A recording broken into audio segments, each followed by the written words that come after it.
Good morning, teachers on fire. Welcome to another edition of Saturday Morning Teacher Talk. That's my opportunity to review some of the top posts on Education X from the week. Let's get it started with this post from Teacher to Teacher, where they say, what advice would you give a new teacher feeling that late fall energy slump? Let's zoom in on that just a little bit, shall we? What advice would you give a new teacher feeling that late fall energy slump? And I'd like to review some of the responses. Let's get into it. From Rochelle Denepoth, she says, one thing and one day at a time. Make time to breathe. Go for a walk in the building. Go outside if you can. Plan for some fun with students.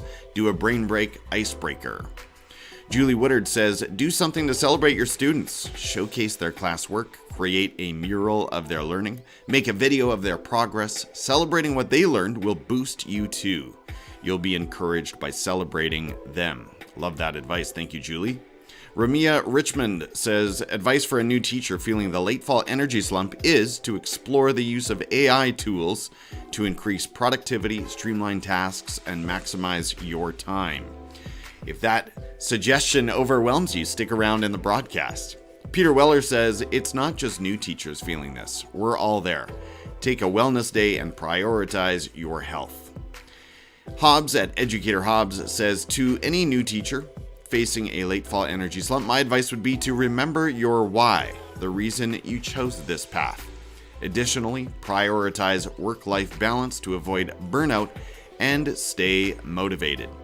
So that's the question for you, my friends. What are you doing to avoid the late fall energy slump?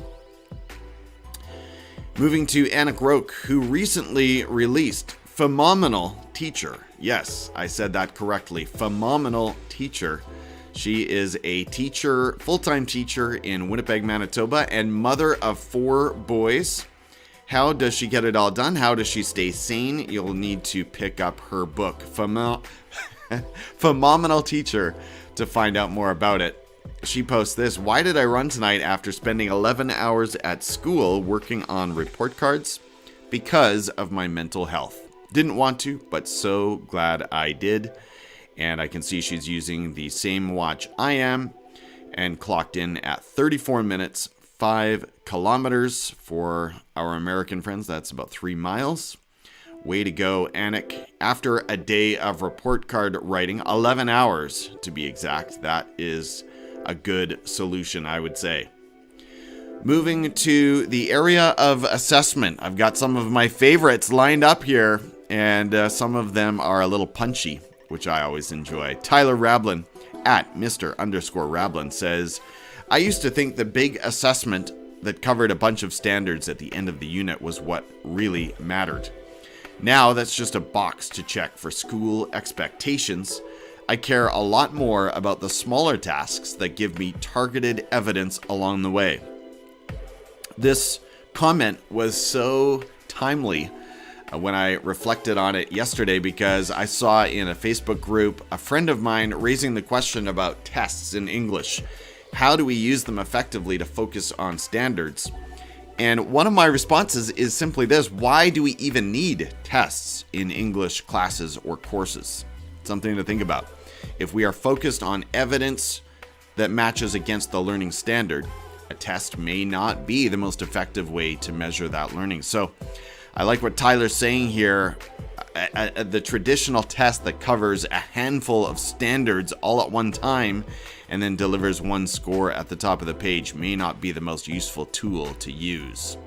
Moving to Tom Schimmer, you'll find him at Tom Schimmer. He says, traditional grading is lucky it came first. Imagine, in 2023, promoting an approach to grading anchored on the idea that the name of the event determined how much weight it carried in the gradebook. Not the cognitive complexity, the title of the event. And I feel like he is taking aim at tests and exams there. Again, just challenging our idea, the traditional notion that the weight of the assessment should really be based on the type of assessment rather than the evidence it is gathering.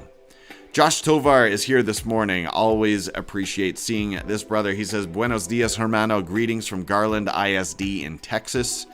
Greetings to you as well, my brother. Good morning to you. I hope your Saturday is off to a great start. Moving on to Marcus Luther. Still on the theme of assessment, he says at Marcus Luther 6. There we go. Asking these 3 questions in all classes at least once a month, taken directly from the advice of @Mayers Teach, and learning a lot about the shape of a school year. So the 3 questions that he is asking students: how are things going for you in this class? How are things going for you overall as a student? And then as an optional question, you can elaborate or explain further about how either this course or all of your courses are going. I really like this question and kind of the personal gesture that it makes. Adrian Neibauer is here saying, good morning, y'all, from Colorado, USA. Great to see you, Adrian. Thanks for tuning in. Once again, you're sort of getting a round 2 of the top posts on Education X this morning. Appreciate you. I found this post or this idea really generous from our friend Marcus Luther. And here's what I mean by generous. So he's putting out these 3 questions once a month. If he's a high school teacher, it's probably safe to say that he's got somewhere around 100 students, probably more. And I think it's generous because when you put this forward, you're really obligating yourself to review all of the responses in a timely way. If one of your students takes the time and the risk to actually respond down here in this optional question in a very vulnerable way, perhaps they share about some really intense adversity that they're facing in their lives, then you're kind of obligated to notice that, right? So I say that in a commendation of Marcus for the generosity. At different times in my career, I've had a great intention of doing something like this and then felt really, really terrible if I don't get to all of the student responses. Monte Syrie is here. At Monte Syrie, he says the kids took an assessment of versus the kids experienced assessment as. Putting the focus on assessment as learning. Learning is an experience of growth. If there's no growth opportunity, then what's the point of the experience? Learning doesn't end with assessment, it begins. Well, maybe a very gentle pushback from me on that last line. I would say hopefully it is continuing with assessment. Hopefully it's not absolutely beginning with assessment. But yes, that is when assessment really gets powerful, when it is fueling student learning and growth and actually providing those next steps of learning. Our friend Sara Candela shows up this week with a post from Dan Coe. Now, it's interesting. I have a personal account on X, and on that personal account, I follow a lot of self-help people. I follow productivity people, business people, stock market people, people that I don't really want in my education feed. It's sort of a different brain space for me, so that's how I manage that. But Dan Coe is the person she is reposting here, and Dan Coe is definitely a big time in that personal business and productivity space. And this is what he writes. The solution to boredom is building. Build a skill, build a brand, build your body, build your mind, build your social life, build anything. It doesn't matter if you don't know how, that's the entire point. You learn, act, and discover your way out of boredom. And Sara is jumping on that idea to say, yes, time to give students the gift of boredom. I absolutely agree, and I think too often it becomes easy to amuse or entertain or distract. But what about allowing our students the time and space to really wrestle with boredom and build something as a result? It really takes me back to my childhood when I grew up without, of course, the internet, as many of you did. I know Josh and Adrian, you as well. And we had to improvise. We had to build things and make games and make believe and use our imaginations and build tree forts and make games on the street and all of that good stuff. Moving on to, I'm missing a few comments, so let's check in with our viewers. Adrian says, I asked my students these questions, going back to the questions from Marcus Luther. That's great. Further, he says, reflect on your thinking, learning, and work this week. Number 1, what were you most proud of? Number 2, where did you encounter struggles? Love it. Number 3, what did you do to deal with those struggles? And then number 4, what about your thinking, learning, or work this week brought you the most satisfaction and why? These are excellent, Adrian. I really like how these questions push our students to think critically about their own learning and growth. That to me is so important. Such a big win. And then number 5, what is frustrating you? Number 6, how do you plan to deal with that frustration? Wow, I love it. These questions are really rich. Adrian, I know you have done some writing on Medium. I hope this is a blog post somewhere. It certainly deserves to be. Moving on in our tour of top posts on X from the week, I'm going to go to Emily. She's at EDU with Emily. She says, sure, anyone can be a teacher, but a good, caring, ambitious, patient, dedicated, goal-oriented, imaginative teacher? That's not for everyone. So there are a couple of ways to take this post. I'm choosing to take it as glass half full, positive. This is honoring to us and to our colleagues. It's a commendation of every teacher that is working hard out there and serving our students, serving our children. I think it's a brilliant way to characterize the work that we do. But I know some teachers read this and they feel bad. They feel guilty, or they beat themselves up, perhaps, for not meeting this standard. And I would just say, teacher, give yourself a break. Give yourself embrace the grace, as I like to say, because you know what? There's not going to be, you're not going to hit this mark every single day. We all have our off days, and the days when things are just not going well, or you're dealing with family, personal adversity, or any number of things. I want to share kind of a fun post from Christina. She's at MS ESCO in 6th, and she says, my teacher superpower is getting middle schoolers to laugh at my bad jokes. This one made me chuckle because I've been there many times, and kind of a delight, maybe a twisted delight in some ways, is dropping terrible jokes on middle schoolers and just realizing there's nowhere they can go. They have to suffer through my terrible puns and bad humor, and that is a delight. And you know what? There are some students, right, who really appreciate those jokes a great deal. Josh says, glass half full, best way to see life or think of everything with positive intent. Yes, absolutely, my friend. And Josh Tovar, once again, friends, colleagues, teachers on fire, make sure you are giving our friend Josh Tovar a follow. Very positive and uplifting educator on all of the platforms where he spends his time. Moving to Zach Groshell. Very similar sounding name to Craig Groshell, another famous figure. But this is Zach Groshell at Mr. Zach G. He says, one reason I think people put too many words on a slide is they want to use it as a script rather than having to rehearse and memorize what they are going to say. But that's exactly what makes for a great presentation. A memorized internal script paired with simple visuals. I love that wording. I was thinking about this post, and absolutely this is great and very important advice for our students, that when you're using a slide deck to share information or convince your audience of a compelling message, keep the text brief. For the love of viewers, keep the text brief and to the point, and say more than is just on the slide. If viewers and audience members pick up on the fact that you are simply using your slides as a script, that is a big turnoff, and you will lose people quickly when you do that. But sadly, friends, colleagues, we've all seen presenters at workshops who have also ignored this advice. So for all of us, as we move into presenting, as we share information with students and with colleagues, let's try to keep the text simple. And as Adrian was saying in our conversation on X, the larger the font, the better.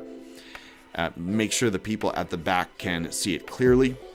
And keep things simple. Make sure you are familiar with your presentation so that you can say more than what appears on the slides. Scott Martin, PhD, says, in the AI era, what if education meant human formation and not content memorization? Absolutely, my friend. Absolutely. And If AI is, and the advance of AI is pushing us more in that direction, then I applaud it and I say, bring it on. Character and person formation is what it's all about. Our friend Dr. Matt Rhoads. So I've made a habit of ending these summaries of the week with technology in education. So the last two posts here relate to technology, and I think I can bring you some good value. First of all, a top edtech tools list from Dr. Matt Rhoads. He's at MattRhoads1990. And I always enjoy his posts, his recommendations. He's got our favorite edtech tools amongst teachers for the 2023-2024 school year. He's got Curipod Official. Not as familiar with that platform, so I gave them a follow. Thank you, Dr. Matt Rhoads. Quizzes, which I've been raving about this year and I think is probably the most valuable and powerful of the quiz platforms right now. ChatGPT. Burlington, I'm not sure about that one. That may be a mistake. 5 followers, I'm not sure. He'll have to tell us about that one. Canva, yes, absolutely. Make sure you are plugged in and following and learning more about Canva. I'm blessed to be giving some workshops on Canva next week. Looking forward to that. Google Apps, of course. The whole Google Workspace suite, I think, is magical. And Canvas, which is a popular LMS. So what would you list? What would you add here if you are joining us in the live chat? What is the app that has been doing it for you this year? What is the edtech tool that you would throw onto that list? Let us know. And then lastly, from Kyle Niemis, who is a tremendous networker among edtech tools, edtech teachers and instructors, edtech experts. He ranks high up there. Recently took a job at the aforementioned quizzes, and here he is saying figuring out where to start with AI in education can be hard, but this should help. In yesterday's AI Tech Slam, 14 tech coaches shared their favorite AI use case, each one in under 2 minutes. This resource has all their video clips and links. And he has shared here at this link to the Google Sheet, he has shared resources from AI Tech Slam by Quizzes November 3rd. Check this out, and let me make sure I am sharing the correct tab. Hopefully I was doing that properly previously and not leaving you in the dark. But look at this amazing Google Sheet. So we've got the name of the presenter, the very first one, Eric Geis, great online friend and fellow educator. He's got his own podcast and show worth tuning into. So he's delivering a demonstration. There is a video link here to see it in action. Hopefully Kyle has created a playlist of all of these videos. I'm sure he has. Link or resource, Twitter handle, so that you can give these fellows and ladies a follow. It's all here. I just think if there's kind of an impression, right, that there is an ocean of AI tools out there. And I know for me, and I tend to be a technophile, I know for me it can feel overwhelming, like, oh my gosh, I don't even know where to start with all of this. There's more out there than I have time to properly review and explore, but Kyle has put it all in one place for us. What are the best use cases? So we get to watch these video demos, and each video is less than 2 minutes. So one thing that I would recommend is before you leave, now, if you are watching the broadcast and wondering how to find this, the first thing you can do is go to Kyle Niemis, at Kyle Niemis on X. So that's the first thing you want to do. And then this particular post was made on November 3rd, okay? So if you're scrolling through his feed, you'll find it on November 3rd. And then one more thing that I would recommend is on the Google Sheet, go ahead and make a copy. And I say that because Kyle, the wonderful person that he is, may at some point withdraw permissions for that Google Sheet, right? And that way you can make sure that you own a copy for yourself that you control within your own Google Drive. And then from there you can share it with your own colleagues at your school and perhaps customize, add to it. Lots of great options. So there you go. Thank you, Kyle Niemis, for that resource. Teachers on fire, I am so grateful for you. Let me go back to full screen here. I'm so grateful for you. I hope that you are finding value on Education X when you tune in. And if not, hopefully this weekly roundup of posts is getting you inspired. It's warming your heart, sparking your thinking, and igniting your practice in some way. I would say welcome back to X. If you were formerly heavily involved in teacher Twitter, maybe got a little turned off, left for a while, come on back. Come on back. There's lots of good conversations and inspiring thoughts being shared still in Education X. Wherever you are and whatever your context looks like, I'm wishing you well, educator. Have a restful weekend. Share an encouraging message to lift up a colleague and keep your own fire for learning burning bright. Take care. Bye-bye.